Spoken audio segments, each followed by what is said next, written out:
Bom dia. Inicia a sessão de julgamento da 7ª Câmara Julgadora do Tribunal de Impostos e Taxas, no dia 17 de fevereiro de 2022, a qual está sendo gravada e será disponibilizada posteriormente. Eu vou iniciar a sessão aqui no sistema de parte e vou solicitar que os juízes confirmem a presença. A pauta do doutor Alexandre.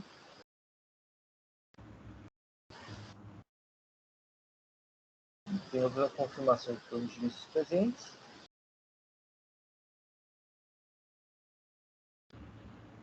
Então, vamos iniciar a sessão com os processos em que a sustentação oral e os patrões estão presentes. Vamos iniciar conforme a ordem de chegada na sessão. Vamos começar com o processo telefônico Brasil S.A., recurso ordinário, relator Dr. Paulo. Só um momento que eu vou registrar a presença do patrão.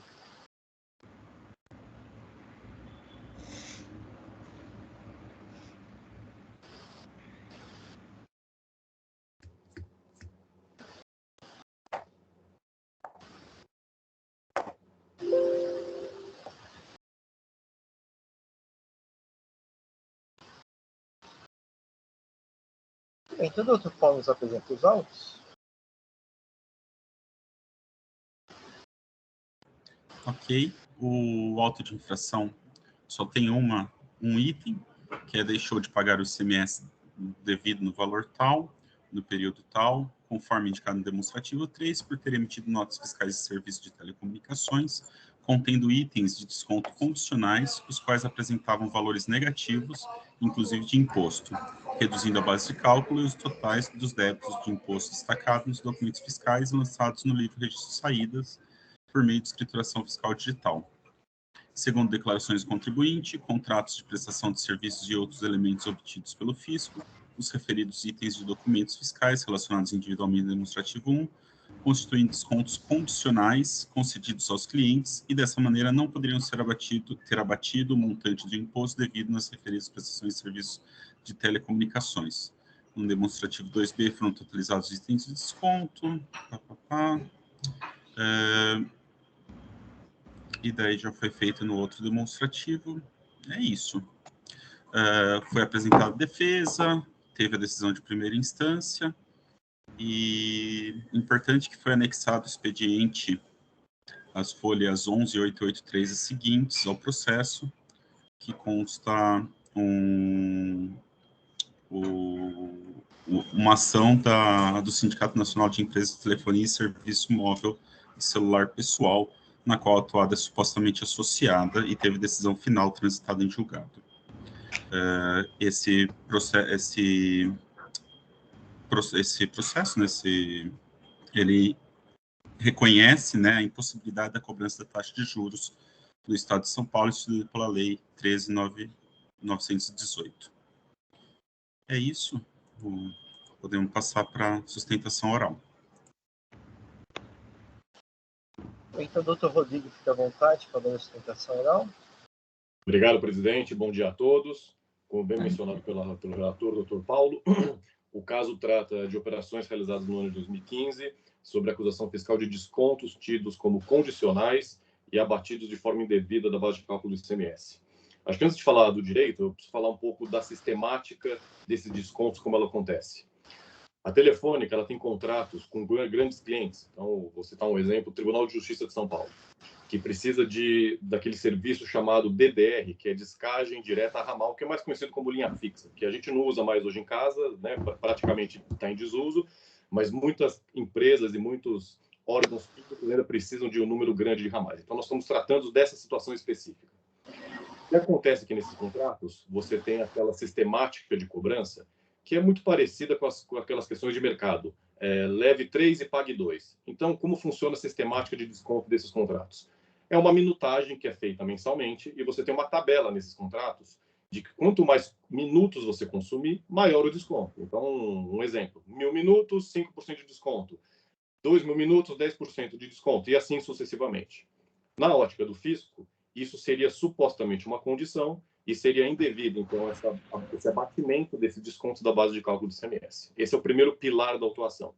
O segundo é que nesses contratos tem uma multa por rescisão antecipada.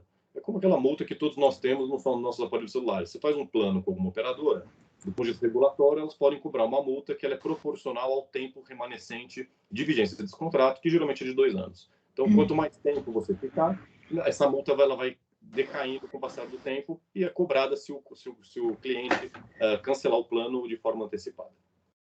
Pois bem, por que na ótica da minha cliente esses descontos são incondicionais? A gente precisa pegar primeiro o conceito de condição que está no Código Civil, que está no artigo 121.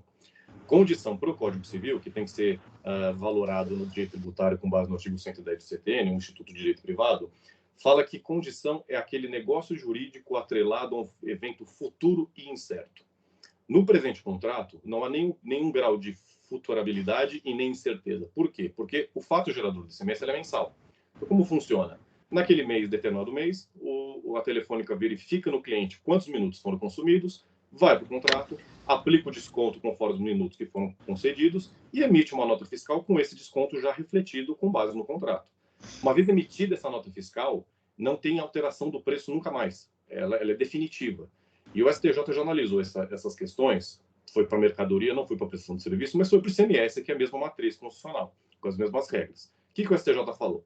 Uma vez que o contribuinte emite uma nota fiscal concedendo aquele desconto de forma definitiva, isso tem que ser caracterizado como um desconto incondicional, já que não está atrelado a nenhum evento futuro incerto. Portanto, nessa mesma situação, deve-se aplicar o mesmo racional de que o desconto é incondicional, porque ele não muda mais. Uma vez concedido naquela nota, ele é imutável. Com relação à multa, que é o segundo pilar da autuação, essa multa, na verdade, ela não tem característica de prestação de serviço. Ela é uma cláusula penal. Como qualquer contrato, para você ter uma obrigação do contrato, para ele ser cumprido, para as partes honrarem as cláusulas que foram estipuladas desde o início, você tem penalidades que, se você descumprir alguma cláusula, você pode cobrar uma multa. Essa multa é uma multa prevista pela Anatel, no artigo 58 do Regulamento de Telecom, e que prevê exatamente aquela sistemática que eu mencionei no começo. Uma multa pode ser exigida no prazo de fidelidade de 2 anos. Se o cliente sair antes desse prazo, essa multa ela vai decrescendo com o passar do tempo. E na ótica do fisco, ela cria algum tipo de relacionamento com os descontos concedidos. E ela não tem.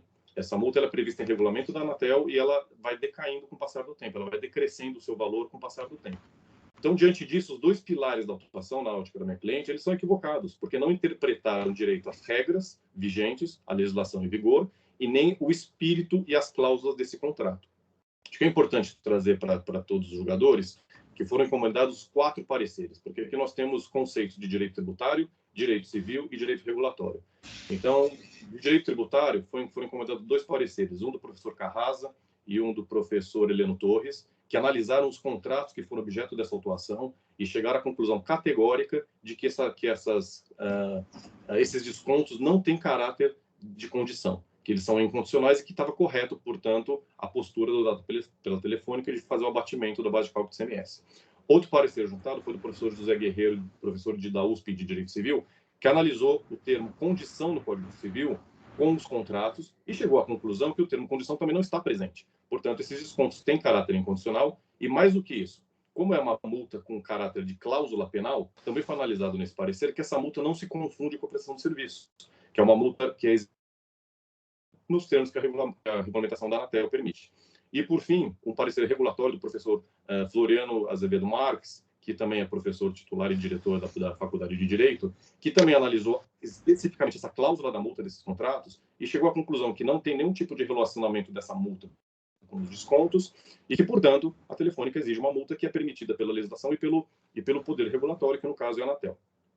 E tem uma série de outras questões na nossa defesa e no nosso recurso, que eu não vou mencionar. Acho que o corpo principal, a discussão de mérito é essa, e só um fato superveniente que aconteceu, que o doutor Paulo bem mencionou, que foi uma petição que apresentamos no processo depois do recurso voluntário interposto, noticiando um trânsito em julgado de uma decisão do mandato de segurança coletivo do Sinditele Brasil, que é o sindicato das principais empresas de telecom do país, do qual a Telefônica é associada.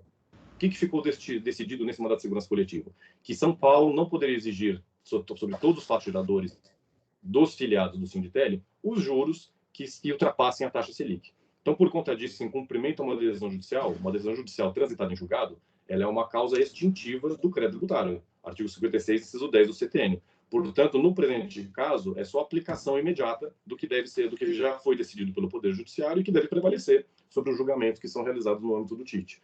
Então, por conta disso, eu peço o provimento do recurso voluntário para que seja integralmente cancelada a exigência fiscal, já que os descontos aqui não têm nenhum tipo de caráter de condição, eles são, sem dúvida nenhuma, incondicionais, e ressaltar essa questão do fato superveniente, para que, no caso de improvimento do recurso, que ao menos seja aplicado imediatamente o trânsito em julgado do Sinditele, para que os juros fiquem limitados à taxa Selic. São essas razões. Obrigado. Agradeço ao doutor Rodrigo pela objetividade. Doutor Paulo. Bem, meu voto, eu vou ler ele na íntegra, porque é bem curto, eu estou propondo uma conversão em diligência, que inicia o meu voto analisando a petição Florestais, a qual consiste do expediente SFP, XP, bem, 254003. No estado do expediente, a petição informando que o Sindicato Nacional de Empresas de Telefonia e de Serviço Móvel Celular Pessoal, Sinditele Brasil, do qual a atuada é supostamente associado, obteve decisão final transitada em julgado nos autos do mandado de segurança coletivo número tal, a qual reconhece a impossibilidade da cobrança da taxa de juros do Estado de São Paulo, instituído pela Lei 13.918, e determinando que a aplicação dos juros de mora seja limitada à taxa Selic.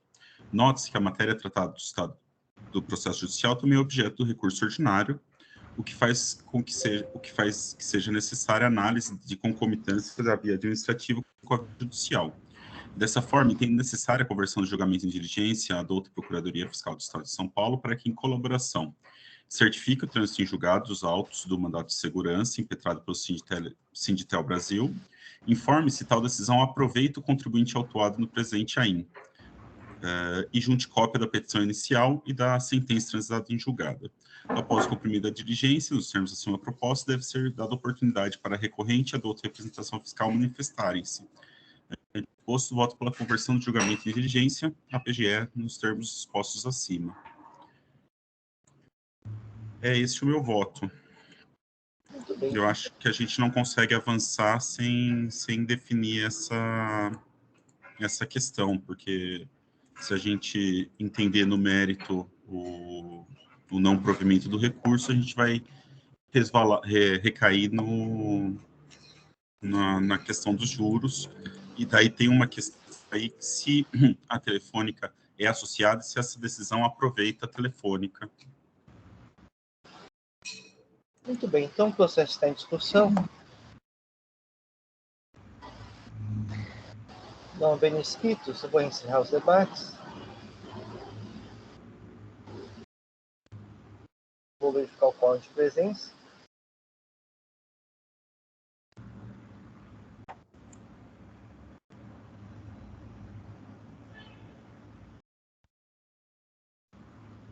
Vou iniciar a votação.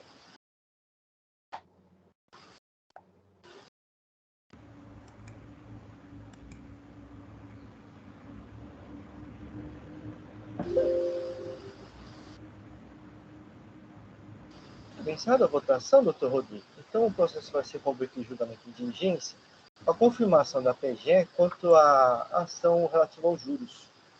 Retornar em breve para a análise do mérito. Perfeito. Obrigado. Bom dia a todos. Bom julgamento. Obrigado. Obrigado.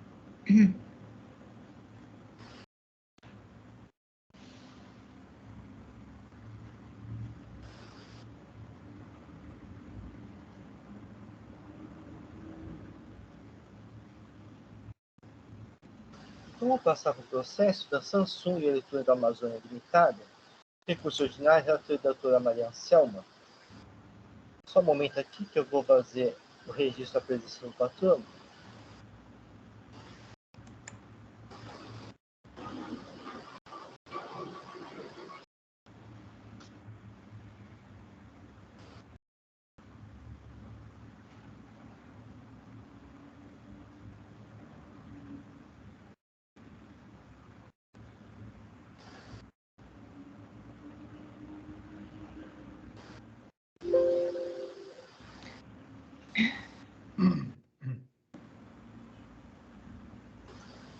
Bem, doutora Maria Anselma nos apresenta os autos.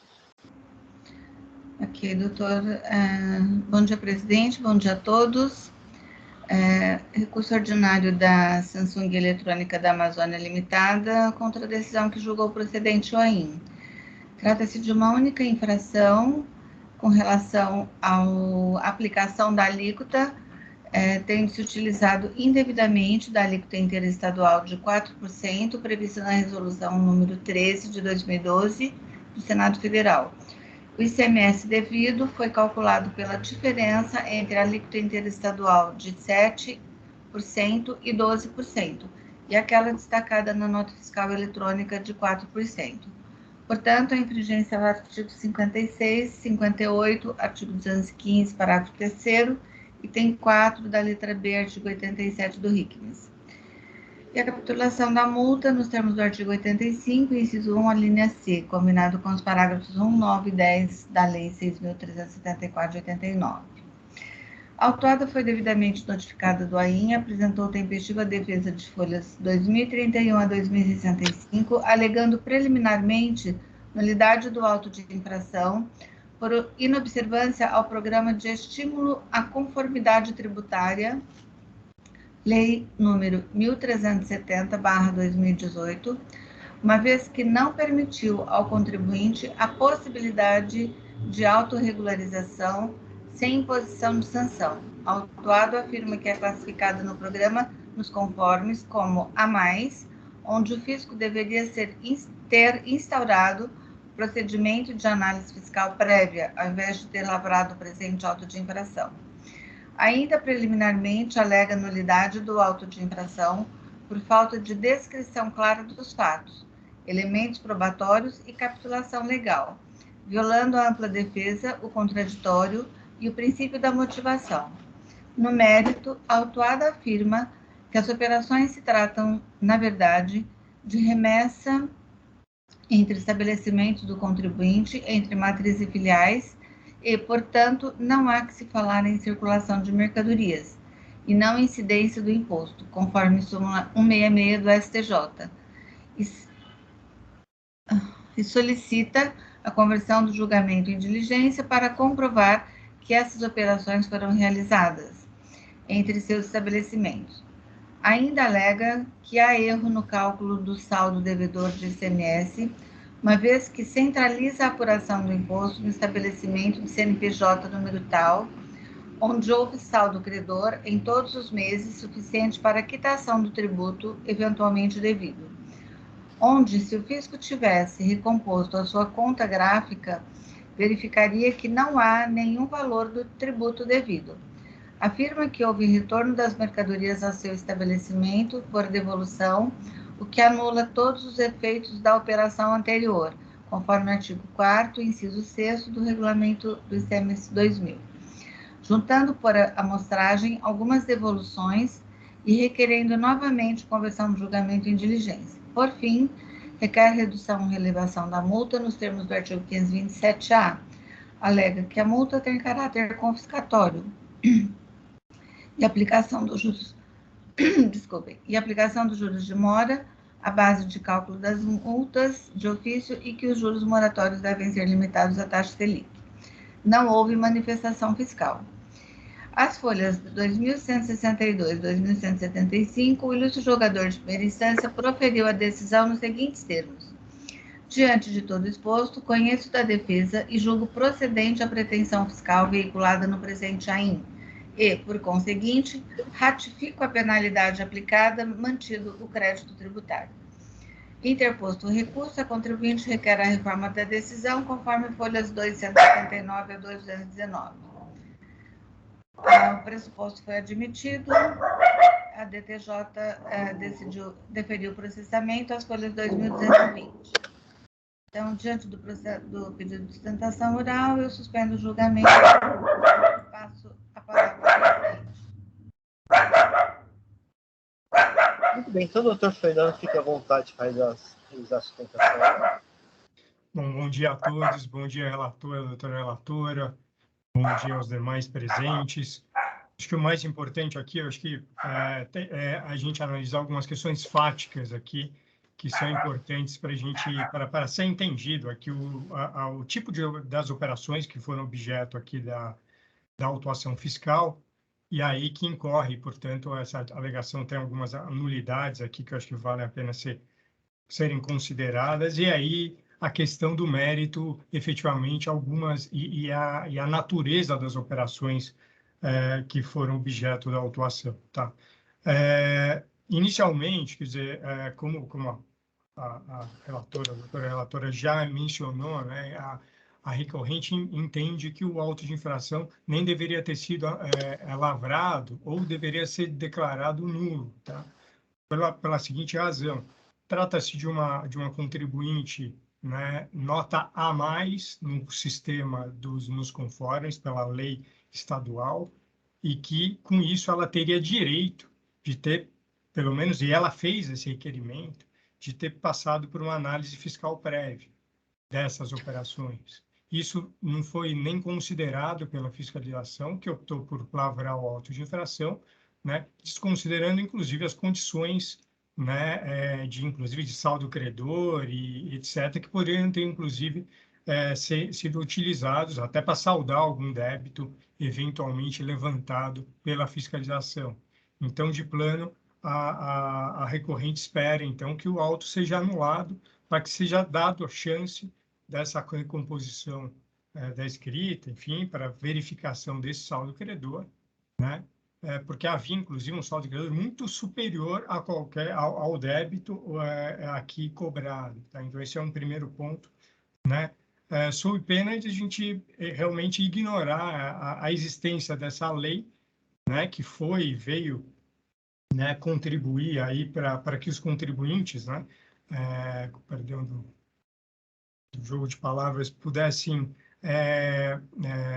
bons contribuintes pudessem aí ter aí a chance de regularizar ou eventualmente revisar, ter uma revisão prévia antes de ser autuado. Tá? Senão aí a gente aí não aplica mais a lei e pronto. Né? Esse é um primeiro ponto. Segundo ponto, própria decisão. A decisão, a lei ignora todos os documentos e as informações fáticas que foram juntadas pela requerente, principalmente sobre a natureza das operações. Existem operações, como eu vou entrar rapidamente logo adiante, existem operações de remessa entre estabelecimentos do mesmo titular, existem operações que foram canceladas por serem devoluções, quer dizer, o produto sequer, quer dizer, houve a devolução do produto, ou às vezes nem saíram, porque já foi cancelada a remessa, e ainda assim essas situações fáticas foram completamente ignoradas.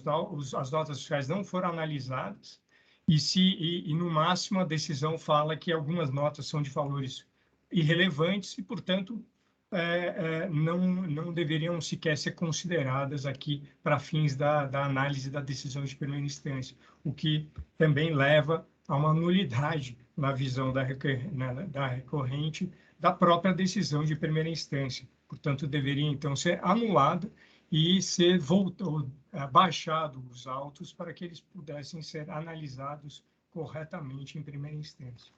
No mérito, como eu disse, já havia mencionado, nós temos operações aqui de remessa entre estabelecimentos do mesmo contribuinte, né? Apesar de ter havido aí, talvez por equívoco, até da própria recorrente, até uma tributação de 4%, na verdade se tratavam de remessas que sequer haveria, então, ICMS, por diversas razões que todos conhecem aqui, inclusive com decisão do STF mais recente, né? Então, é interessante que a decisão fala que são apenas 1.970 itens em 1.032 notas fiscais e que esses valores seriam inexpressivos, portanto, seriam irrelevantes e não passíveis de análise em primeira instância, o que causa surpresa aqui para a recorrente. Além disso, tem a questão do erro de cálculo mesmo do débito, porque foi desconsiderado, inclusive, o saldo credor que havia no momento da autuação fiscal, como eu mencionei. Então, se tivesse havido, né, uma análise mais criteriosa aí pela outra fiscalização, certamente não haveria sequer saldo devedor, né, por conta desse saldo credor que já existia no momento. Tá? A gente sabe que há precedentes, inclusive, desse tribunal, né, impondo a recomposição de escrita fiscal quando há existência comprovada de saldo credor nos períodos que são autuados, né? Então, existem precedentes, foram mencionados aí no recurso. Existem operações, como eu disse, operações anuladas por devoluções, né? Isso também foi desconsiderado pela fiscalização e pela decisão de primeira instância, né? No mínimo, então, a recorrente esperaria que o julgamento fosse convertido em diligência, que fosse verificado efetivamente, né, essas condições, né? E se existia realmente alguma tributação cabível, né, nesses casos, porque se você está falando de devolução, não houve, né, o fato gerador não acontece, ele é cancelado, os créditos são estornados e a situação volta como de início, né? Então, isso não foi verificado. Mais uma vez, né, como foi mencionado pela relatora, a recorrente, então, esperava, além da questão de ter tido a chance, né, de ter as suas escritas fiscais ser compostas e considerado o saldo credor, mesmo que em análise prévia fiscal, né, no âmbito da lei dos conformes, gostaria, então, que, nesse momento, que fosse, no mínimo, aplicado, então, o artigo 527-A do regulamento, né, que impõe, então, a redução, a relevação da multa, por conta de não haver dolo, não haver sequer prejuízo aqui ao fisco, porque, dentre vários fatores, a existência, como já disse, de saldo credor.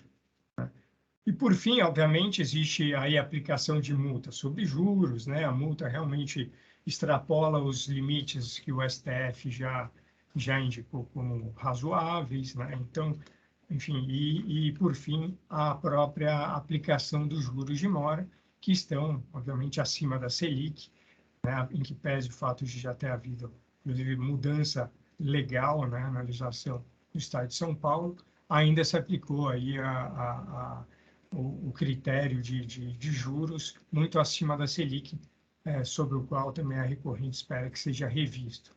Portanto, requer, então, provimento do seu recurso, né, por essas razões todas, e subsidiariamente, ou então que seja, se não anulado a decisão, anulado o próprio auto de infração por essas questões, por esses pontos levantados, que seja, então, subsidiariamente, então, convertido o julgamento de diligência para que esses fatos sejam apurados, esses documentos sejam analisados e, efetivamente, aí seja verificado se há algum imposto devido nessas operações. Muito obrigado. Bem, agradeço ao doutor Fernando pela objetividade. Passo a palavra ao doutor Maria Anselmo. Então, examinando o apelo ordinário do autuado juntado às folhas 2179 e 22119, verifico que o mesmo está devidamente revestido dos requisitos de admissibilidade e conheço do recurso passando ao seu julgamento. De forma preliminar, a recorrente alega nulidade da decisão proferida por deficiência na fundamentação, onde afirma que o mesmo, tendo a decisão recorrida feito menção às provas apresentadas, deixou de considerá-las no teor que se decidiu.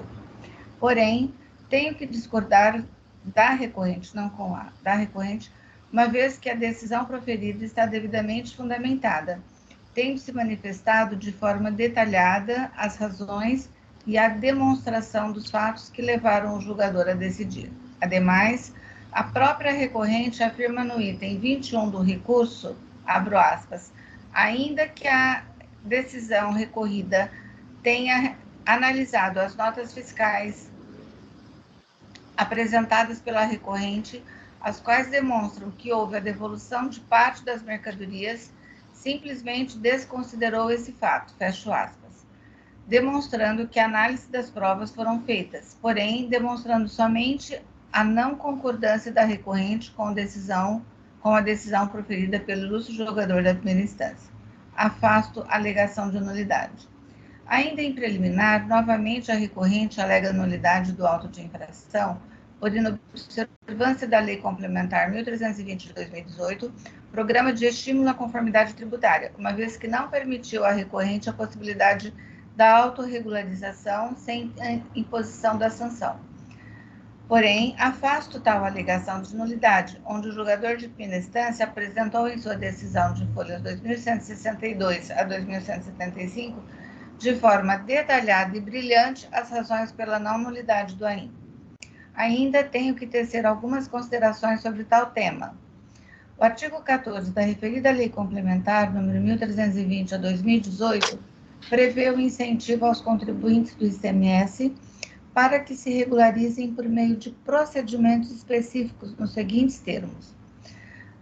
Então, eu cito o artigo 14, que a Secretaria da Fazenda incentivará os contribuintes do ICMS a se autorregularizarem por meio dos seguintes procedimentos, sem prejuízo de outras formas previstas na legislação. Então, eu cito o inciso 1 até o final, que já é de conhecimento de todos. Como podemos observar, o parágrafo 1º acima transcrito dispõe que, abro aspas, a critério da Secretaria da Fazenda, o contribuinte poderá ser notificado sobre a constatação de indício de irregularidade, hipótese em que ficará a salvo das penalidades previstas no artigo 85 da Lei 6.374, de 1º de março de 89, desde que sane a irregularidade no prazo indicado na notificação, fecho aspas. Isto é, a Secretaria da Fazenda poderá notificar o contribuinte para sanar irregularidades, o que dependerá de critérios por ela estabelecidos, não sendo obrigatória tal notificação. Ainda temos que considerar que, se a recorrente tivesse de fato verificado o erro e quisesse fazer a autorregularização, a mesma poderia ter feito uso do previsto no artigo 88 da Lei 6.374 de 89, que prevê benefícios da espontaneidade e isenção das penalidades. Então, eu cito também o artigo 88, que eu acho que dispensa a leitura aí. Assim, pelas razões proferidas pelo julgador de primeira instância, e ainda razões acima proferidas, afasto a alegação de nulidade por inobservância da Lei Complementar 1320 de 2018. Ainda preliminarmente, a recorrente alega nulidade do auto de infração por ausência de elementos essenciais e precariedade do lançamento, onde afirma que não há nos autos uma clara descrição dos fatos, dos elementos probatórios e da capitulação legal, violando ampla defesa, o contraditório e o princípio da motivação. Entendo que, mais uma vez, discordo da recorrente. Não há que se falar em nulidade no auto de infração, vez que o mesmo obedeceu à regra do artigo 142 do CTN, ao contrário do que afirma a recorrente. Houve justa causa na sua lavratura, tendo a infração descrita de forma clara e objetiva e comprovada através de documentos juntados aos autos, tendo a recorrente exercido seu direito de defesa. No mérito, a recorrente reitera suas razões expostas em sua defesa de folhas 2031 a 2065, alegando que algumas das operações se tratam, na verdade, de remessa entre estabelecimentos do contribuinte, entre matriz e filiais, e, portanto, não há que se falar em circulação de mercadorias, e não incidência do imposto, conforme súmula 166 do STJ, e que tais transferências foram desconsideradas pelo julgador de primeira instância. Ainda alega que, mesmo que tais operações são poucas, como considerada pela respeitável decisão recorrida, mesmo que representam 2% da autuação, esses valores deveriam ter sido excluídos. Analisando os autos, de fato, concordo com a recorrente. De acordo com a decisão proferida pelo ilustre julgador de primeira instância, o mesmo afirma que, abro aspas, dos 117.946 itens elencados nos demonstrativos de folhas 10/1084 e folhas 1086 a 1884, contabilizados em 83.090 notas fiscais, há operações de remessa para apenas 2 filiais, de números tais, no estado de Pernambuco, totalizando 1.866 itens em 980 notas fiscais, e outra no CNPJ tal do estado do Amazonas, totalizando 104 itens em 52 notas fiscais. Assim, são apenas 1.970 itens contidos em 1.032 notas fiscais de transferência entre estabelecimentos da mesma empresa. Tal quantidade, menos de 2%, é irrisória perante todos os itens enumerados nos demonstrativos. A grande maioria trata-se de venda de mercadorias para clientes, o que desqualifica o argumento da impugnante. Ocorre que, mesmo sendo irrisória a quantidade, É fato inquestionável que, nestes casos, não há incidência do ICMS, sendo de direito a exclusão dessas notas fiscais do montante previsto neste AIM, de número 4122-30608. O meu entendimento é de que operações de transferência entre estabelecimentos da mesma pessoa jurídica deve ser aplicado posicionamento consolidado no Egrégio Superior Tribunal de Justiça sobre o tema. Embora a súmula 66 do Egrégio STJ seja anterior à edição da Lei Complementar 87/96, o entendimento permanece o mesmo no tocante à não incidência do ICMS das transferências de mercadorias com o estabelecimento do mesmo titular. Como justificativa ao meu entendimento acima descrito, cito os termos da orientação normativa sub-G CTF número 2, de 1/7/2016, emitida pela Procuradoria-Geral do Estado de São Paulo, através da Subprocuradoria-Geral do Contencioso Tributário Fiscal, o qual abaixo transcrevo. Abro aspas. Considerando o entendimento de ambas as turmas do Colégio do Supremo Tribunal Federal, o teor da súmula 166 do Superior Tribunal de Justiça, o julgamento do recurso repetitivo 1125-133 São Paulo e a proposta formulada nos autos do expediente GDOC, número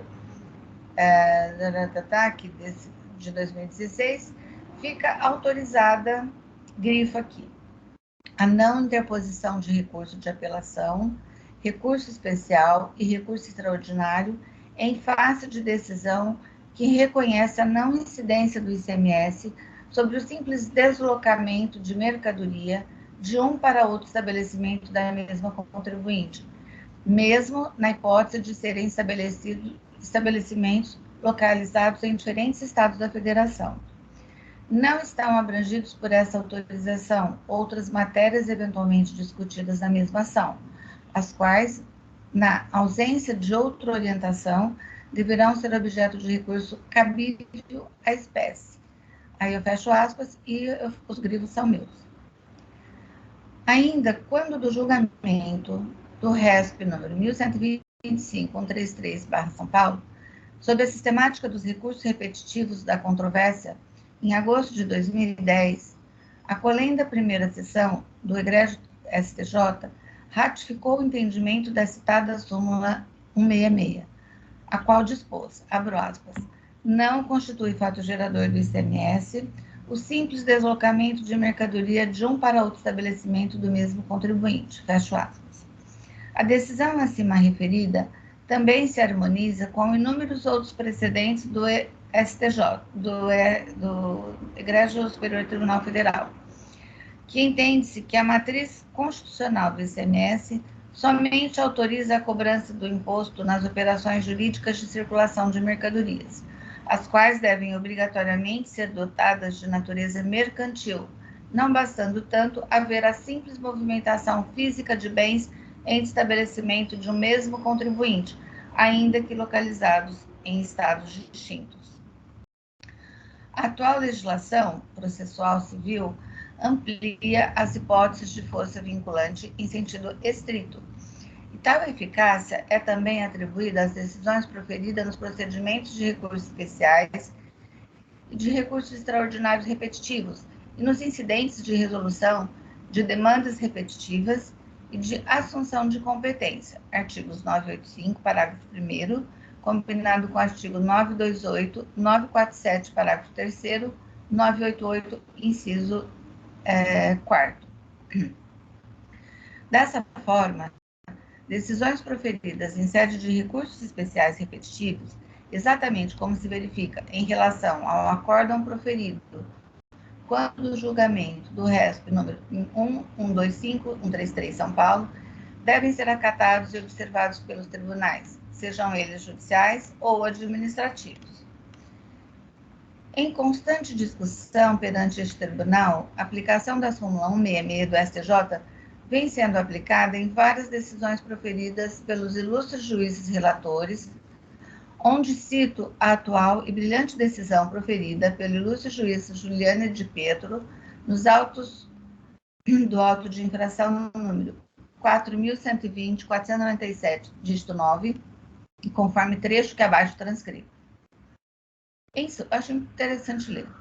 Em suma, inquestionável é o caráter pacífico, sólido e imutável tanto do Superior Tribunal de Justiça quanto do Supremo Tribunal Federal acerca da não incidência, leia-se fatos alheios ao campo de incidência constitucionalmente delimitado, abre parênteses e fecha parênteses, do ICMS sobre transferência de mercadorias entre estabelecimentos da mesma empresa. Com efeito, acredito ser útil aportar aqui quaisquer razões jurídicas acerca da exigência fiscal em si, porquanto há de se dizer, ainda que de maneira dura e firme, mas sempre respeitosa, que pouco importam entendimentos individuais ou mesmo colegiados desta casa sobre o tema. A questão jurídica em análise é estritamente processual e cinge-se à sistemática de pacificação de conflitos de forma homogênea e célere, a qual impõe respeito à jurisprudência do Superior Tribunal de Justiça. Isso porque, ainda que tal aplicação do entendimento pacificado do STJ não encontre amparo expresso na Lei 13.457 de 2009, a qual ressalva apenas decisões do Supremo Tribunal Federal em controle concentrado de constitucionalidade ou encampadas em resolução senatorial. Evidentemente, tal aplicação emana do sistema, cujo risco de quebra alhures por mim anunciado há de ser necessariamente evitado. É isso que cabe aqui tratar, acerca do tema e do ponto de vista instrumental. Entendo ser o maior valor do processo administrativo, verdadeiro processo que é, e franquia de possibilidade de solução de conflitos entre a administração pública e o particular, ou mais especificamente entre a fazenda pública e o contribuinte em âmbito extra ou prejudicial, o que torna tal possibilidade de solução da lide menos custosa às partes. Ao contribuinte, haja vista a gratuidade dessa via processual. Ao Estado, ante a oportunidade de rever seus próprios atos antes de um possível e custoso revés em demanda judicial. Outro assim, são inegáveis as distinções entre processo administrativo e judicial, sendo a mais importante delas, a meu ver, a jurisdição, a qual é sabiamente poder judicial, portanto, é um caráter mais distintivo do processo judicial, quando cotejado com o processo administrativo, conforme ensina a Dinamarca. Esses preconceitos já se acham em parte superados e a doutrina mais moderna entende, a partir de uma teoria geral do processo, que o chamado procedimento administrativo é o verdadeiro processo, estando presentes os componentes desse ente complexo, ou seja, o procedimento e a relação jurídica entre o Estado e quem do feito participa. Abram parênteses, administrativos, artigo 5º, inciso 50, não me lembro aqui, apenas da Constituição, para que não se pode dizer que tal relação jurídica processual tenha caráter jurisdicional. Fundamentos do processo civil moderno, volume tal, São Paulo. Aqui ele, então, trata o material todo onde ele se embasou para dar o parecer dele. Só concluindo aqui, de outro lado, se é indesejada a concomitância entre processo administrativo e judicial, entre as mesmas partes e com mesmíssimos objetos, o já citado artigo 5º, inciso 35 da Constituição Federal, em sua longa lista de direitos e garantias exclusivos ao indivíduo contra o Estado, assegura o direito de ação, como sobredita a ressalva legal de que, se exercitado no curso do processo administrativo, este haverá de ser encerrado, ou seja, o exercício do direito da ação pelo contribuinte após o término do processo administrativo que lhe tenha sido favorável, abre parênteses, sem que lhe seja careceria interesse. Fecha parênteses. É uma garantia constitucional dando certo que, nesta hipótese, e como já visto, a decisão judicial prevalecerá qualquer que tenha sido a decisão em âmbito administrativo, por força do poder jurisdicional. Dito isso, a conclusão imediata é que, mesmo antes das alterações na legislação processual civil advindas da Lei 13.105 de 2015, novo Código de Processo Civil, o acatamento pela administração das decisões definitivas emanadas do Supremo Tribunal Federal e do Superior Tribunal de Justiça, ou por vezes até mesmo dos tribunais de justiça em matéria de suas competências, decorre de imposição sistêmica. Então, ele cita mais alguma coisa, o voto dele é bem extenso, e concluindo, então, eu ainda cito aqui que, tendo decidido, agora já palavras minhas, assim, entendo decidido o Egrégio Superior Tribunal de Justiça, que não incide ICMS nas transferências mercadorias entre estabelecimento do mesmo titular em sede de recurso repetitivo da controvérsia e após a edição da Lei 87/96. E ainda, conforme a orientação normativa já da PGFN, número 2, de 1/7/2016, emitido pela Procuradoria-Geral do Estado de São Paulo, entendo totalmente aplicável ao presente caso, independentemente da quantidade das notas fiscais, mesmo que representam 2% dos itens enumerados no demonstrativo, devendo as mesmas serem excluídas e canceladas do AIM. Ainda no mérito, a recorrente alega que, antes da lavratura do AIM, a autoridade fiscal deveria ter efetuado a recomposição da conta gráfica da recorrente, o que resultaria em nenhum valor do tributo devido, uma vez que possui saldo credor suficiente para quitar os débitos em cobrança e, consequentemente, a inexistência do presente auto de infração. Relativamente à argumentação apresentada, observo que o artigo 142 do CTN determina competir privativamente à autoridade administrativa constituir o crédito tributário pelo lançamento, conforme abaixo transcrito. Então, eu menciono o artigo 142. Já o direito ao crédito do ICMS anteriormente cobrado é direito subjetivo que deve ser exercido pelo contribuinte nos termos da disciplina estabelecida na lei e no regulamento. Portanto, não existe qualquer previsão legal que dispõe que o agente fiscal realize o procedimento de compensação do imposto devido com eventuais créditos a que o contribuinte tenha direito, promovendo a recomposição da escrita fiscal em seu lugar, até porque o direito ao crédito deve ser exercido pelo próprio contribuinte.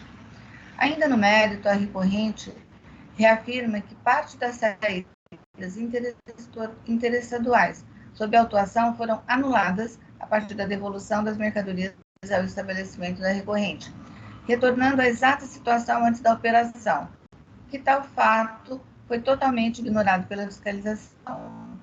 Afirma ainda que a devolução de mercadorias tem o condão de anular todos os efeitos da operação anterior, conforme artigo 4º, inciso 4º do regime de 2000. Não assiste razão à recorrente, porém, como proferido na decisão de penitência, essas devoluções juntadas nos autos possuem valores e itens divergentes, conforme descrito pelo julgador e abaixo transcrito. Então, o julgador de penitência cita na análise que as folhas 2.147 a 2.148 consta nota de número tal, emitida pelo contribuinte tal, e os valores são divergentes. Eu corroboro com a análise da decisão de primeira instância. Então, portanto, eu entendo, não aceito as alegações nesse sentido. Com relação esse tema já foi enfrentado pelo STF, na apreciação da ADIM tal, também afasto, assim, o argumento de confiscatoriedade da multa. Lembro que, se inconstitucional confiscatório, não cabe ao fisco, cabe ao fisco somente a aplicação da lei, não a esse tribunal a discussão da inconstitucionalidade ou não do ato.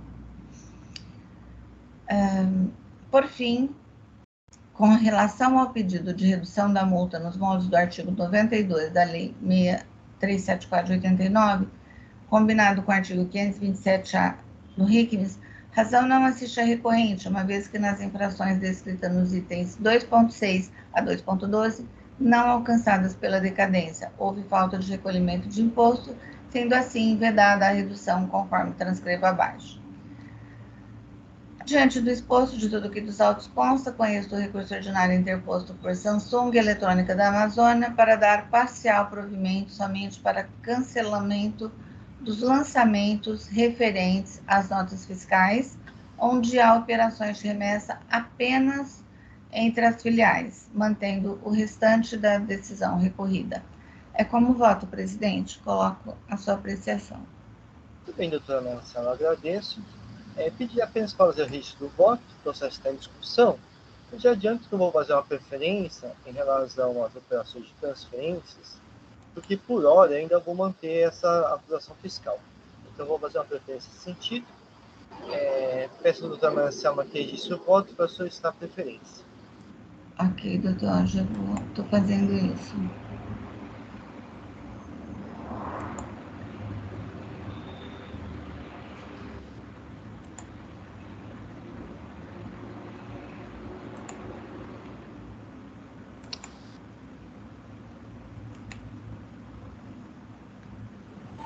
Presidente. Sim. Eu acho que o Marcos está com a mãozinha levantada aqui. Eu não sei se ele quer comentar alguma coisa. Marcos, gostaria de fazer algum comentário? Sim, doutor Inácio, dá licença um segundinho. Obrigado, doutor Paulo. A respeito daquela menção na decisão de que 2% das notas fiscais pode dar a impressão que o julgador deixou de analisar a aplicação da súmula 66, mas na realidade ele afastou o julgamento, afastou a alegação do 66, não baseado nisso, ele entrou mesmo na licitação, falou que o artigo 28 da lei veda a aplicação da súmula. Além do que, foi editada posterior, a lei 87/96 foi editada posteriormente. Foi só essa alegação de só porque era 2% ele desconsiderou. Vou fazer a preferência, porque por hora ainda vou manter a acusação fiscal mesmo em relação às operações de transferências, porque ainda eu acho que a matéria ainda não está definitivamente classificada no STF. Há uma área de pendente de julgamento em relação aos alcances dos efeitos. Eu vou redigir a preferência como opção.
Muito bem, já pedi minha preferência.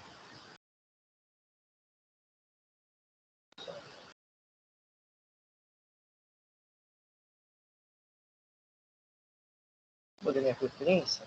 Peço licença do relator para divergir quanto às operações entre os estabelecimentos da empresa.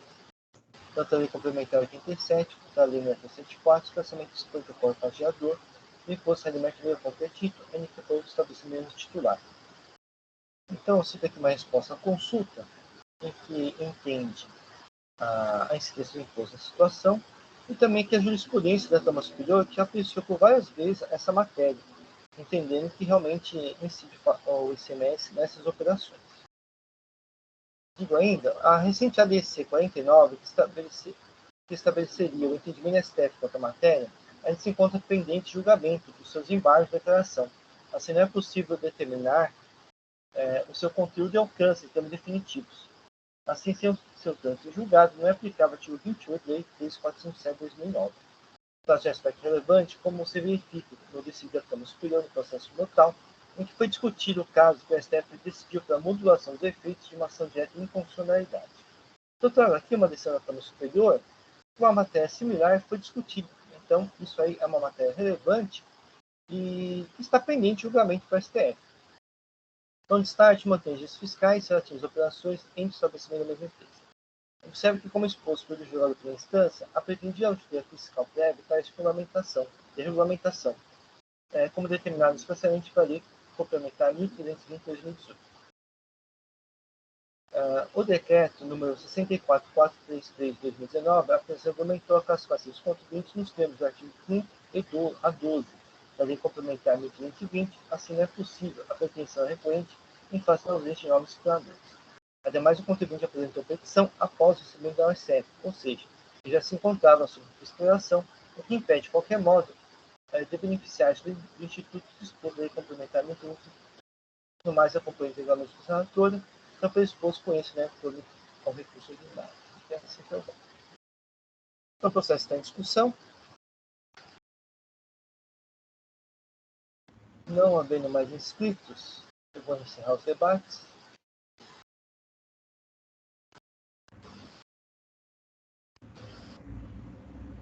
Vou verificar o quórum de presença.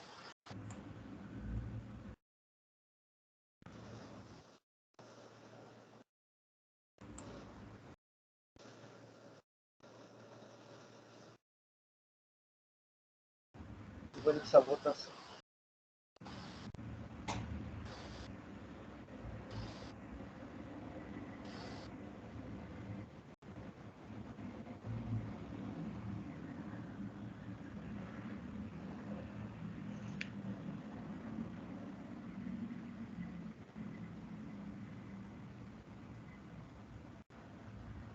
Iniciada a votação, foi uma decisão decidida, deu empate, então vai prevalecer meu voto. Então, recurso ordinário foi conhecido e não provido. Agradeço a presença do Dr. Fernando.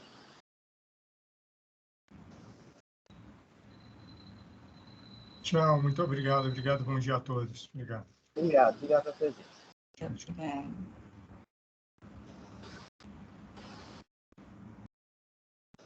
Um momento só que eu vou fazer o registro do voto vencedor.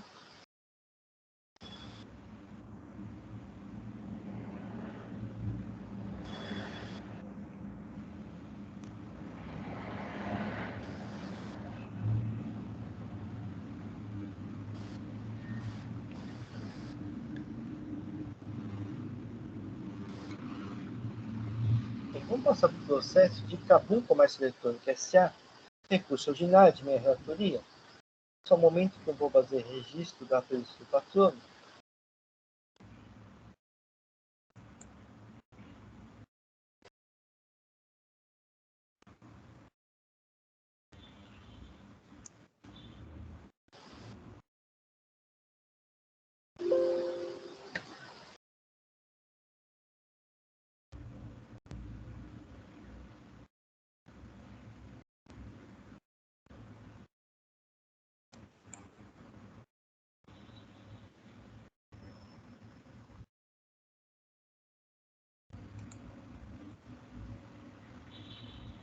Muito bem.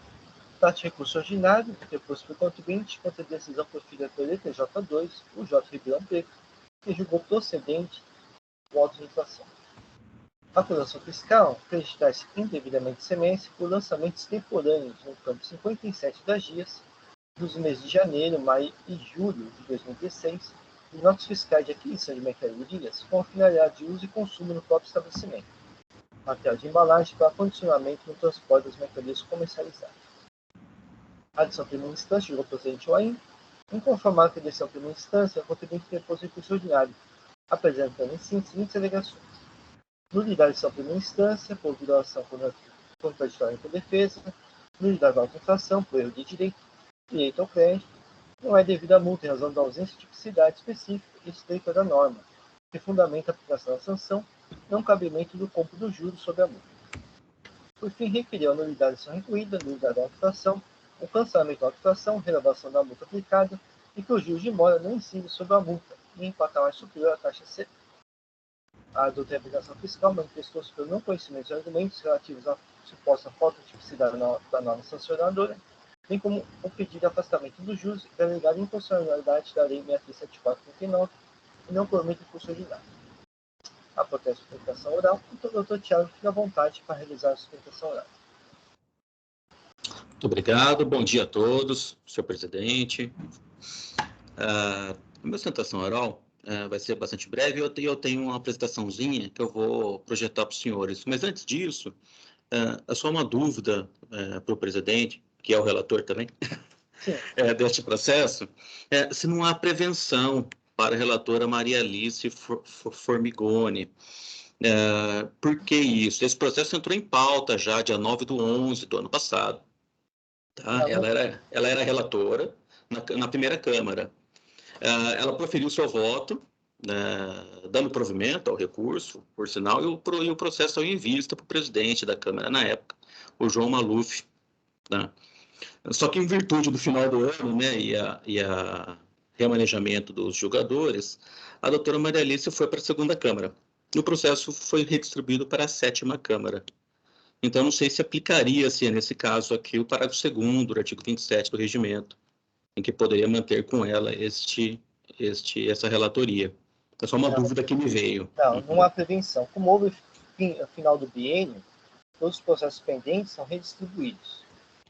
Isso aí não aconteceu não só com esse, com todos os processos. Todos os processos pendentes de julgamento final foram todos redistribuídos. Então, cair no mesmo julgador, na verdade, seria um pouco de sorte ou em virtude da aleatoriedade do sistema, mas não há essa regra não de prevenção. Perfeito, mesmo ela já tendo proferido o voto. Tá. Sim, porque houve final de mandato. Talvez se questionaria durante o mesmo mandato, mas no final do mandato não. Tá bom, perfeito, obrigado pelo esclarecimento. Só para adiantar, assim, até para talvez agilizar um pouco a sustentação oral do doutor, eu não estou alegando, nesse momento, eu não vou estar adentrando ao mérito. Eu estou apreciando inicialmente a alegação de nulidade de sua primeira instância. Correto? Então, se o doutor achar que o mais conveniente focar a sustentação oral nesse argumento, o mérito não vai ser decidido nesse momento. Tá, só falhou aqui, qual que é a nulidade? Desculpa. Teve uma alegação de nulidade da recorrente por violação do contraditório para defesa. Então, o que é pedido é que o processo seja anulado em sua primeira instância. Perfeito. Então, essa matéria que estou analisando agora, então o mérito ainda não analisei. Então, tá ótimo. Se o doutor quiser focar a sustentação oral nesse argumento, também fica à vontade. Perfeito. Eu posso, então, fazer só esse argumento, e se for necessário, a gente adentra para o mérito, se for o caso. Eu vou, então, projetar aqui, rapidinho, e vou passar direto para este ponto.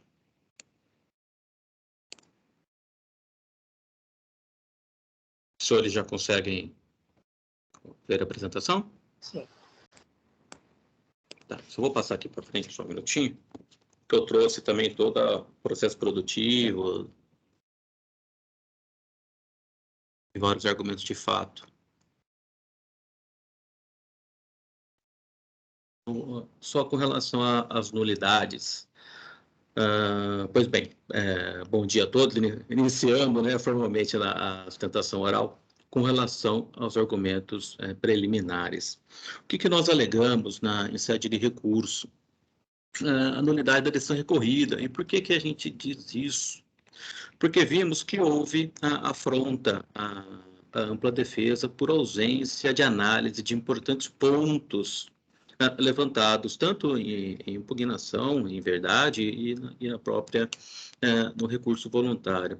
E por quê? Neste caso, em virtude do processo produtivo e da situação fática da empresa, que é o Kabum, é um site, né, que acho que a maioria dos senhores deve conhecer, de eletrônicos. Ele não tem lojas físicas, ele não tem onde o consumidor retirar sua mercadoria, seu material, a sua compra. Então, 100% das compras realizadas é entregado por empresas especializadas em que a conclusão da compra ocorre somente com a entrega, com o aceite da entrega, exatamente nos termos do Código Civil, em que só é operacionalizada a compra e venda com a tradição daquele bem. E é justamente esse ponto que a gente levanta,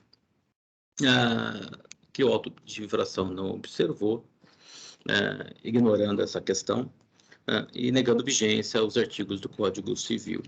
E o mais importante que isso, né, além de tudo, na época, vigia ampla, e tem várias soluções de consulta com relação a isso, do Tribunal da Secretaria da Fazenda, tem várias decisões do TIT com relação à possibilidade de creditamento de materiais de embalagem. Materiais de embalagem aqui não é uso e consumo, aqui é parte do processo produtivo, sem o qual não existe compra e venda, não é operacionalizada a compra e venda por força do Código Civil.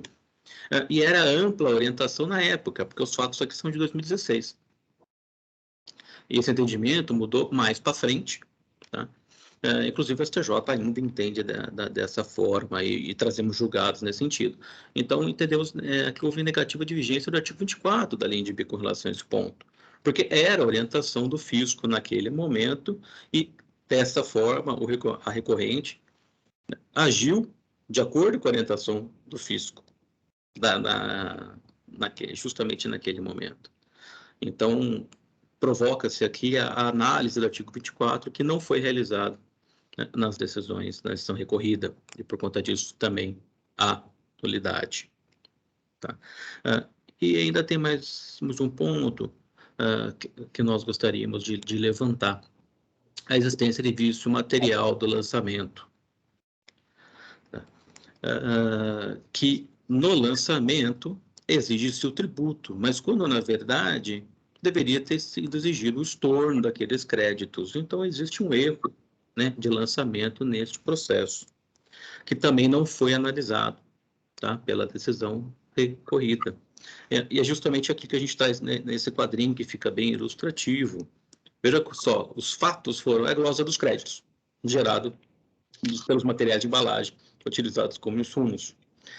Insumos dentro do processo produtivo, dentro do processo, né, de comercialização que nós estamos falando, do Kabum. A gente explica isso um pouquinho para frente, se for necessário eu posso adentrar nisso. Mas, contrariamente aos fatos, qual foi a atuação? Exigência de tributo e multa e não estorno desses créditos. Então, a gente entende a nulidade da autuação com relação a este ponto. Senhor presidente, essa é a minha fala com relação às preliminares. Eu fico à disposição de avançar no mérito, caso seja necessário, ou esclarecer qualquer outro ponto. Senhor presidente, acho que o senhor está no mudo. Agradeço, doutor Tiago. Antes do meu voto, vou fazer só apenas um esclarecimento em relação ao questionamento da prevenção. O artigo 27 do Regimento Interno diz o seguinte: iniciado o julgamento de qualquer processo, segundo o exposto no artigo 25, ficará preventa a competência da respectiva Câmara no decurso por juiz. Fim do mandato, o juiz, sem que a decisão da Câmara tenha sido proferida, o processo será distribuído aleatoriamente. Então, essa é a regra geral. Fim do mandato, juízes, sem que a decisão da Câmara tenha sido proferida, o processo será distribuído aleatoriamente. Então, a regra é essa. A exceção então, para o segundo, ato do presidente do tribunal poderá manter a relatoria do processo não julgado, em mandato anterior ao juiz reconduzir para o novo mandato. Então, essa seria a exceção do parágrafo 2º. Só que no caso das câmaras julgadoras, não há esse ato. Não houve esse ato mantendo a relatoria. Então, por isso que não há prevenção. Obrigado pelo esclarecimento. É que eu havia interpretado com poder dever. Então, a minha dúvida surgiu nisso. Obrigado. Então, eu profiro meu voto. No tocante à alegação de nulidade de sua primeira instância por violação contraditória entre a defesa, entendo que assiste parcial razão à recorte. Os documentos da defesa foram 171 a 274, contratos celebrados com as empresas de transporte para evidenciar que os materiais de embalagem utilizados por eles são decorrentes de obrigações contratuais que, se não cumpridas, não permitem que o transporte ocorra. Os argumentos relativos aos artigos 237, 1226 e 1227 do Código Civil, em conjunto com o artigo 110 CTN, que não teriam sido apreciados, não alterariam o decidido, uma vez que a respectiva tese jurídica posta foi apreciada e reforçada pelo ilustre julgador de primeira instância. Então, nesse sentido, eu transcrevo aqui a decisão de primeira instância em que a tese relativa a essas alegações foi apreciada e afastada. Assim, trata-se mero inconformismo com o decidido, que pode ser objeto de insurgência por recurso ordinário, mas não configura a nulidade de ser recorrido. Quanto às alegações de que não foram enfrentados os seguintes argumentos, em verbos, as folhas 333 e 36 da decisão afirmam que a nulidade será analisada junto com o mérito, mas, na verdade, não o faz porque a recorrente defendeu a existência de vício material no lançamento, considerando que a fiscalização pretendeu cobrar tributo no lugar de exigir o estorno dos créditos gozados. E B, enfrenta o artigo 24 da Lei de Introdução ao Código Civil, haja visto que as consultas tributárias da época da aquisição dos materiais de embalagem deixava claro que a orientação era pelo direito ao crédito relativo às mercadorias, entendo que essa razão recorrente, uma vez que consta da defesa e não houve apreciação de tais matérias. A despeito do meu entendimento pessoal sobre tais matérias, trata-se de argumentos autônomos, e que, em tese, poderiam infirmar a conclusão do julgador. Assim, aplicava o parágrafo 1º, inciso 4, artigo 489 do CPC, para reconhecer a omissão da decisão recolhida neste ponto. Então, destaque, os autos devem retornar à primeira instância para exclusivamente enfrentar as matérias. Pelo exposto, determina retorno dos autos de primeira instância para futuramente julgado nos termos acima descritos. Então, assim que eu voto. Por favor, eu registro meu voto.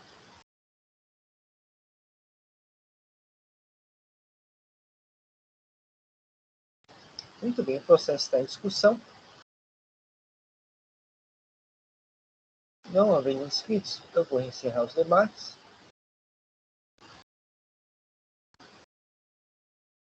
Vou verificar o quórum de presentes.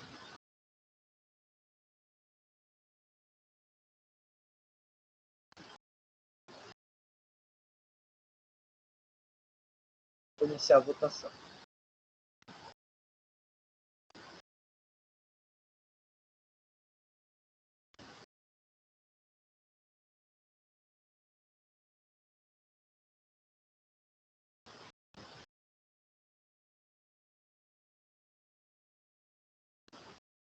Muito bem, doutor Tiago. Então, o processo, encerrado a votação, o processo vai retornar à primeira instância para apreciação das matérias que foram omitidas anteriormente. Agradeço a presença do doutor. Excelente, muito obrigado. Desejo um excelente dia a todos vocês. Obrigado, bom dia.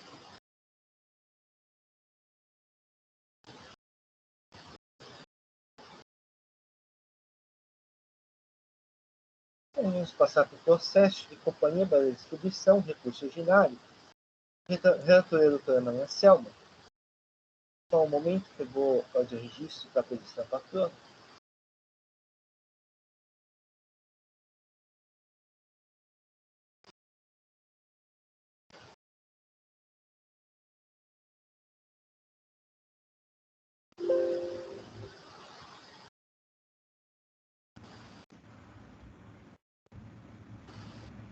Bem, doutora Maria Selma nos apresenta os autos. Presidente, eu vou registrar o voto para ficar disponível. Acho que fica mais.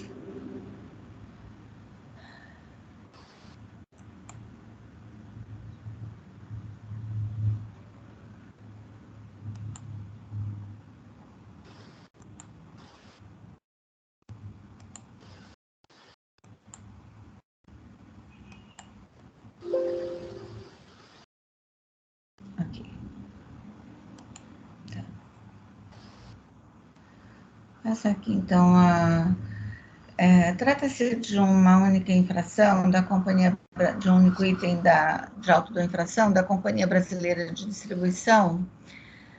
Ela deixou de pagar o ICMS por substituição tributária em valor declarado na GIA. Os fatos ocorreram no mês de abril de 2016 e, embora notificado em junho de 2019 a recolher o imposto devido, conforme estabelecido no artigo 6º, parágrafo 2º do dado inicial, em virtude do indeferimento do seu pedido de restituição, o contribuinte não efetuou o referido recolhimento.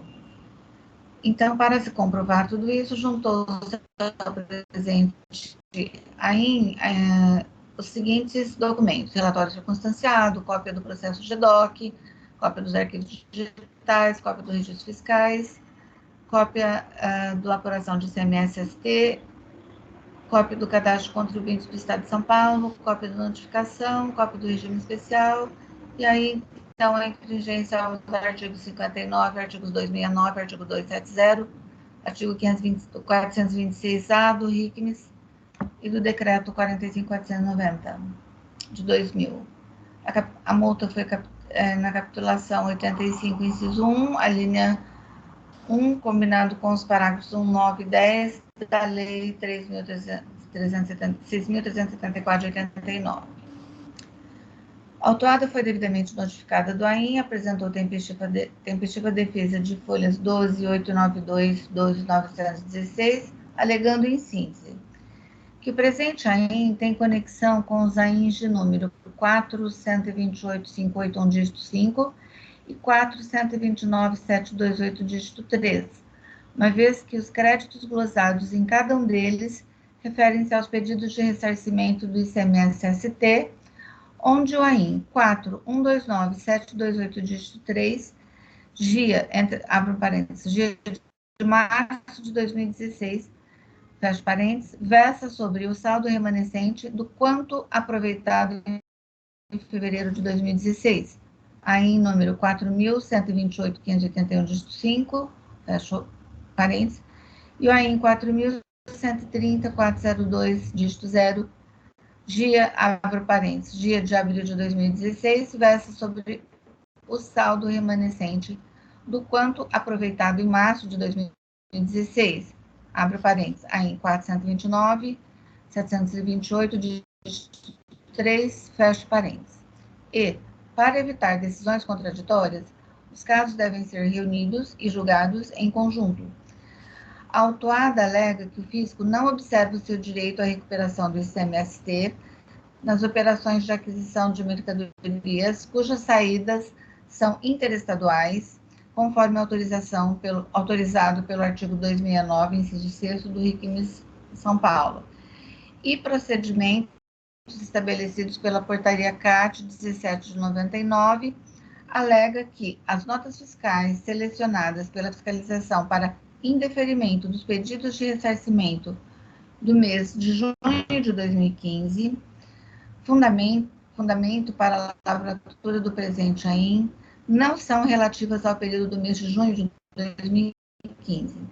Alega que, intimada do indeferimento em questão, apresentou pedido de reconsideração. Alega ainda que a multa aplicável é ilegal e encontra impedimento no artigo 161 do CTM. O fiscal manifestou-se às folhas 16.005 a 16.015, onde a autuante sugere que, antes do julgamento da defesa, seja realizada diligência para análise do processo do pedido de ressarcimento do ICMS de 6 de 2015, porém, em complemento à manifestação fiscal, as folhas 16.028, outro agente fiscal de renda se manifesta no sentido de que, conforme verifica-se as folhas 100 a 120, a análise do pedido de ressarcimento do ICMS do período de junho de 2015, onde o AIN não merece qualquer reparo. A autuada foi intimada, protocolou manifestação de folhas 16.035 a 16.059, onde inova quanto ao argumento sobre o tema número 1062 do STF, que trata da limitação dos juros aos percentuais estabelecidos pela União, requerendo assim ser afastada a cobrança dos juros nos patamares superiores à taxa Selic, índice atualmente adotado pela União para a correção dos créditos tributários por ela cobrados. As folhas 16.060 a 16.071, o ilustre julgador de primeira instância proferiu a decisão nos seguintes termos. Diante das informações constidas nos autos, julgo procedente OIN de número 4.130.402, dígito 0, de 11 de dezembro de 2019, por infrações exaustivas tais. E, por conseguinte, ele ratifica a multa. Houve a interposição do recurso ordinário contra a decisão, as folhas 16.075 a 16.097. O presente recurso foi conhecido pela DJT, conforme folha 16.102. Diante da solicitação do pedido de sustentação oral, eu suspendo o julgamento e passo a palavra ao presidente. Agradeço, doutora Maria Anselma. Então, doutora Gabriela, fique à vontade de realizar a sustentação oral. Perfeito, muito obrigada. Bom dia a todos, ilustríssimo presidente, ilustríssima relatora, mais jogadores. Vou ser muito bem, serei muito breve, porque já foi muito bem relatado pela relatora. Só quero chamar a atenção, como dito, que trata-se, né, de operações em que a recorrente ela promove a saída interestadual de mercadoria que é sujeita ao regime de substituição tributária, na qual o ICMS, devido nas sucessivas saídas, ele já foi antecipado e retido quando da respectiva aquisição ou da entrada da mercadoria. E aí, nessas hipóteses, a legislação paulista ela prevê o ressarcimento de ST quando ele é anteriormente recolhido, e ele pode ser apurado no quadro crédito imposto da GIA, que é o campo 57 da GIA de ST. E isso com base no 426A do regulamento do CMS, e por isso a recorrente ela celebrou com o Estado de São Paulo um regime especial para que esses créditos de ressarcimento de ST também fossem usados para pagar débitos oriundos do regime de antecipação. E, como também muito bem observado, esses créditos eles foram indeferidos sem que fosse analisado que ele também, entre os créditos utilizados, tem saldo remanescente de outros períodos, o que é permitido pela legislação, e, além disso, numa análise superficial do modelo 1 e modelo 3 exigidos pela portaria CAT, que regulamenta essa utilização desses créditos. Então, a desconsideração dos créditos, não houve não foram tecidos maiores comentários em relação à legitimidade que eles têm. E o requerimento que foi apresentado pela recorrente, ele foi acompanhado de robusta prova documental, principalmente os arquivos modelo 1 e 3 exigidos pela portaria CAT, e preencheram todos os dados relativos a todas as operações de entrada e saída interestadual da recorrente. E aí a metodologia empregada para avaliar esses arquivos foi bem superficial. Então, no modelo 1, a autoridade fiscal ela entendeu que a apuração do imposto a ser ressarcido ela não estaria de acordo com o crédito apropriado pela recorrente, dizendo apenas sobre uma suposta diferença, sem adentrar nessa diferença, e sem considerar também a origem do crédito, que ela tem um saldo remanescente de períodos anteriores. E no modelo 3, ela limita a sua análise a uma pequena quantidade de mercadorias, cerca de 4 a 5 mercadorias, que não dizem respeito efetivamente às operações da recorrente, a totalidade das operações, ou seja, ela glosa todo o crédito da recorrente com base numa exígua amostra de operações que a recorrente demonstrou que essas inconsistências elas não seriam suficientes para glosar todo o crédito da recorrente. E aí, por causa disso, a recorrente ela espera que ou haja uma diligência para verificar o efetivo crédito que tem direito, ou que, no mínimo, seja provido e conhecido o presente recurso. Muito obrigada. Agradeço a relatora pela objetividade. Passo a palavra à doutora Maria Célia. Obrigada, presidente. Então, aqui, como já disse no relatório, né, o recurso ordinário foi conhecido, então, em razão das razões recursais, a recorrente reitera que o indeferimento do seu pedido de aproveitamento de crédito no mês de abril de 2016, GEDOC número tal, cuja origem remonta a junho de 2015, e GEDOC número tal, não pode subsistir, uma vez que a análise feita pela douta fiscalização se deu de forma extremamente limitada e legitimidade do crédito pleiteado, onde, ao avaliar o arquivo correspondente ao, aí eu abro aspas, modelo 3, fecho aspas, previsto na portaria CAT 17 de 1999, a douta autoridade fiscal o fez com base e em uma amostragem de notas fiscais por ela selecionadas, ocasião em que apontou supostas inconsistências que justificariam o indeferimento total dos pedidos. A recorrente afirma que, em razão da decisão proferida de indeferimento do aproveitamento do crédito do mês de abril de 2016, GEDOC número tal e GEDOC número tal, ajuizou a ação judicial distribuída sob o número tal, em andamento perante a comarca de Arujá, São Paulo, onde busca a desconstituição da decisão administrativa proferida. Porém, alega que as matérias discutidas nestes autos e no processo judicial seriam distintas, já que na ação judicial se discute a desconstituição da decisão proferida no âmbito dos processos administrativos identificado pelos GEDOCs tais, enquanto no presente processo administrativo se discute a impossibilidade da douta autoridade autuante sumariamente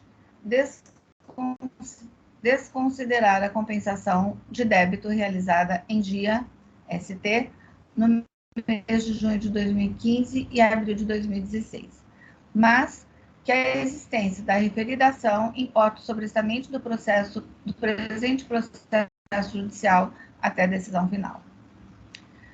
Entendo que não assiste razão à recorrente.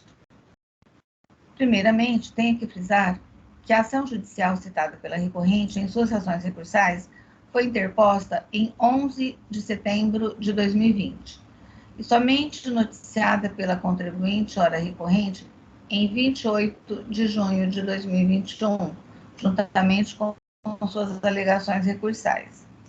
Ao contrário do que alega a recorrente, entendo que a matéria controvertida nos autos, no seu mérito, a qual,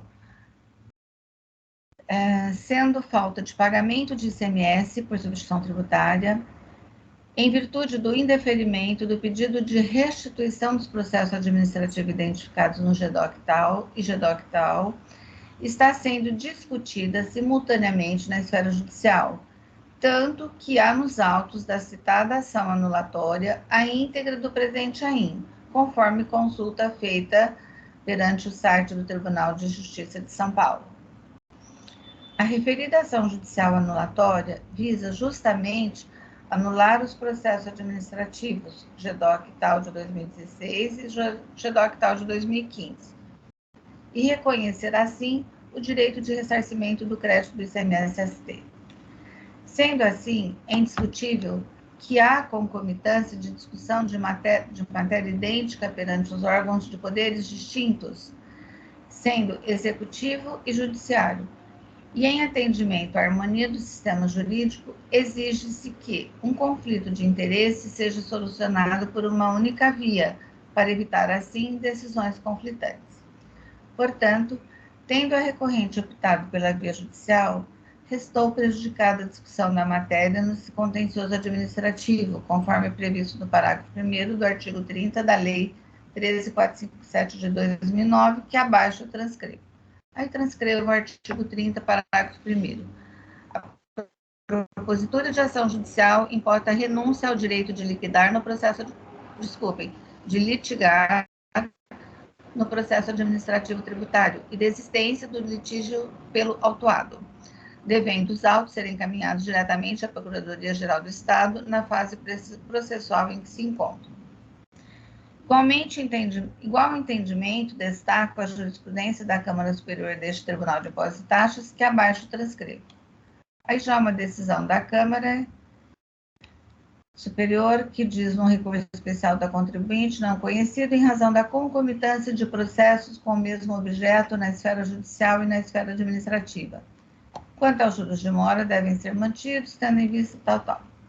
Diante do exposto, toda a concomitância em relação à matéria objeto do presente AIM e da ação judicial distribuída sob número tal, de 2020, ajuizado pela recorrente e considerando que a matéria controvertida nos autos, no seu mérito, é idêntica, não conheço do recurso ordinário, mantendo a decisão recorrida em todos os seus termos. É como voto, presidente. Tá com seu microfone desligado. Desculpa. Agradeço, doutora Anselma. Eu tenho duas observações apenas a fazer, doutora. Ok. Eu acho assim, no começo do voto da doutora, eu entendi, o seguinte sentido, diz o seguinte: no exame do apelo ordinário, onde se verifica se o meio está devidamente investido em recursos mínimos de necessidade, digitalização, que é a situação administrativa tributária, o motivo pelo qual conheço do recurso, e passa o conhecimento. Eu acho que é meio contraditório aí com o final, né? Isso. Então, eu sugeriria assim, o motivo pelo qual passa o seu julgamento, apenas. Sim. Né? Porque o conhecimento não faz parte do julgamento. É que eu realmente... Sim, perfeita a sua observação, presidente, porque eu realmente, assim, acho que conhecia, assim, no sentido de julgamento. Sim. Então, eu iria julgá-lo, mas fica realmente contraditório. Pode, por favor, me permitir a correção? Eu vou habilitar aqui e temos uma observação, só para ficar mais claro, né? Tem a concomitância, mas tem a matéria relativa aos juros, né? Em geral, os juros não estão abarcados pela ação judicial, né? Então, em geral, a gente julgamos a parte dos juros. Mas acho que, no caso, bastaria citar as súmulas 10 e 13, né, que a matéria participa nesse tribunal, para as súmulas 10 e 13. Acho que assim é suficiente. Ok, presidente, obrigada. Me permite que eu já faça a correção aqui.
Gente, nos termos do artigo 28 também, né?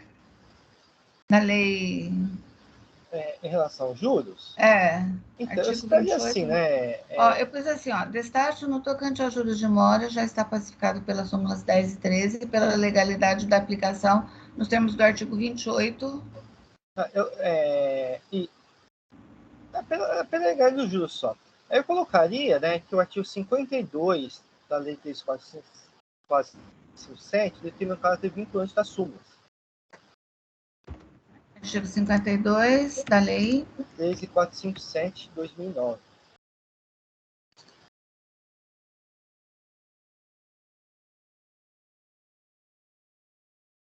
se aplica, né? Determina o caráter vinculante das súmulas.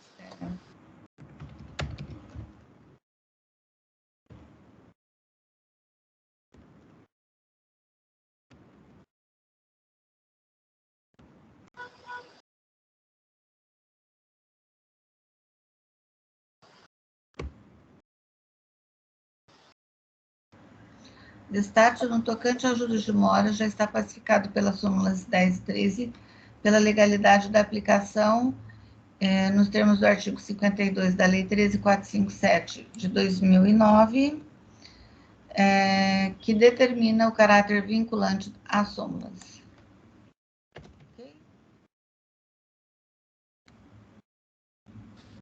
Ok, presidente? Ok.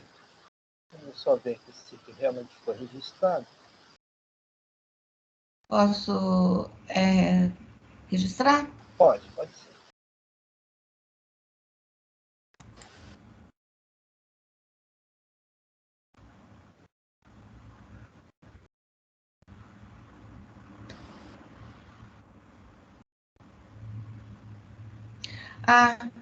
Eu acho que no registro também, onde eu coloco não conhecido, né? Eu coloquei conhecido integralmente com o julgamento do mérito.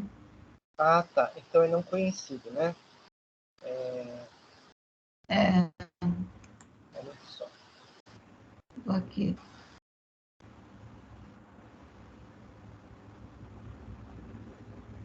Eu não tô. Assim, Não há opção para eu habilitar novamente. não, mas eu consegui, doutor. Não conhecido, registrado aqui. Não conhecido, então também na minha ementa, eu não posso manter, sim, né? Eu não conheço, então mantenho, tá ok.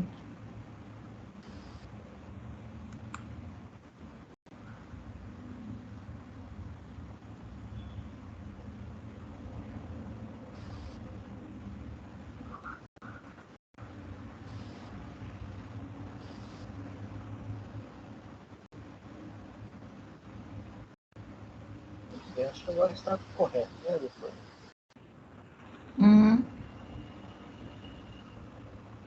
Acho que sim, né, doutor? Não havendo inscritos, vou encerrar os debates.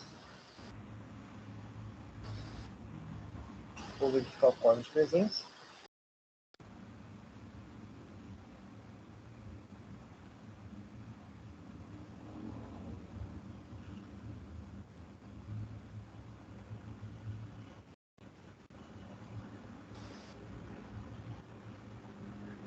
Um segundo, só que eu tô com um probleminha aqui. Tudo bem.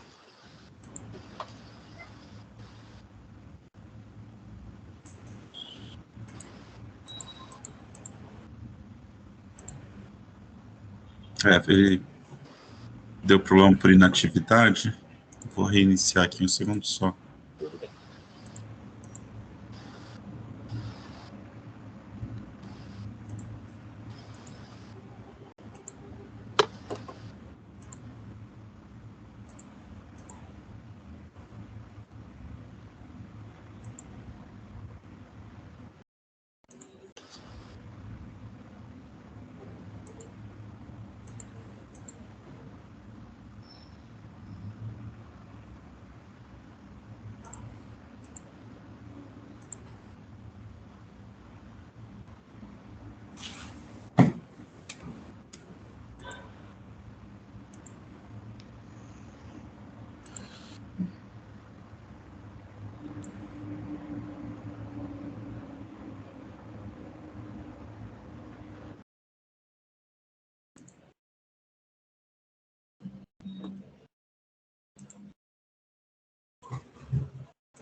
Pronto, já consegui confirmar a presença.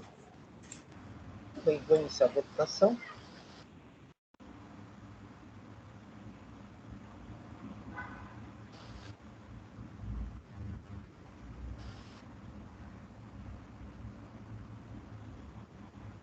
Encerrada a votação, o recurso ordinário de Companhia Brasileira de Distribuição foi não conhecido. Agradeço a presença da doutora Gabriela. Muito obrigada. Bom dia a todos. Bom dia. Bom dia, doutora.